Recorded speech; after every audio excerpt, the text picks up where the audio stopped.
Welcome to the TheDPost Sports Chat. I'm sports editor Drew Rubenstein. I'm with Ed Owens. We're standing on Milan Puskar Stadium's field, and the Mountaineers just won their season opener 24-17. I don't think it was anything that most fans anticipated or probably hoped for. WVU survived the scare where they're down 10 points going into halftime, and I guess let's start there, Ed. How concerned should Mountaineer fans be after this opener? Yeah, I think it definitely should put a scare into them. I mean, I think if you could take one positive out of it, it's that they were able to rebound. They were able to make up that deficit and come back in the second half. Defense really shut them down, but what you saw out of this team offensively shows that they still have a lot of work to do. Looking at quarterback-wise, Paul Millard took the first couple snaps.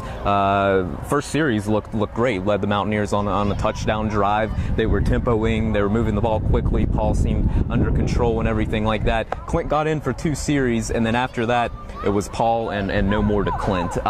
Do you think that is a sign of Paul establishing himself, or was it more because of the game's circumstances that he ended up taking most of the snaps? Yeah, I think you hit it there. I think it was circumstances. One thing that Dana Holgorsen said in his post-game press conference was that he went to Paul because of the communication factor. Paul's been here longer. Clint's still adjusting. He's still getting used to playing here and getting those signals in from Dana on the sidelines.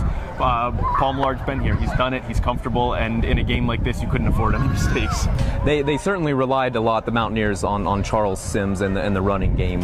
They passed quite a lot. And I guess looking at there, is this a little bit of a sign of the times that WVU's moving more into a running attack, or is it just because of inexperienced quarterbacks? They felt more comfortable with those guys today. But I guess what did we learn about WVU's offense and maybe philosophy-wise moving forward? Yeah, I think inexperience at the quarterback position is one thing. I think experience at the running back position is another. But one thing that a lot of guys said afterwards on the offensive side was that, kind of echoing what Dana and Shannon Dawson have said in the past, if it works, keep doing it. And William and Mary today was dropping back into coverage a lot. They were pretty much daring WVU to run the ball, and the Mountaineers did it. So if that's what they're going to be given, that's what they're going to take. So I think depending on the defense, it could change, but at least they showed in this particular instance that they do have the running backs and the different guys back there who can get it done in a variety of ways.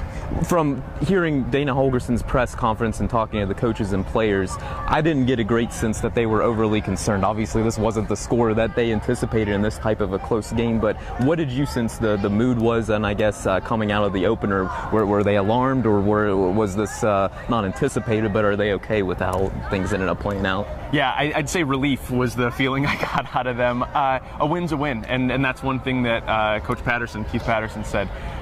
You come out of here, you got the win, you don't get style points at the end of the season. They're not going to look and grade you on this win. They're going to just count it if it's a win or a loss. They were able to right the ship in the second half. They did what they had to do to come out and get a win. There's plenty of areas for adjustment, plenty of areas for improvement, and I think that's where their focus is right now. It's too early to panic, but they definitely know what they want to work on heading into Oklahoma. Maybe one place that doesn't require a whole lot of improvement as punter.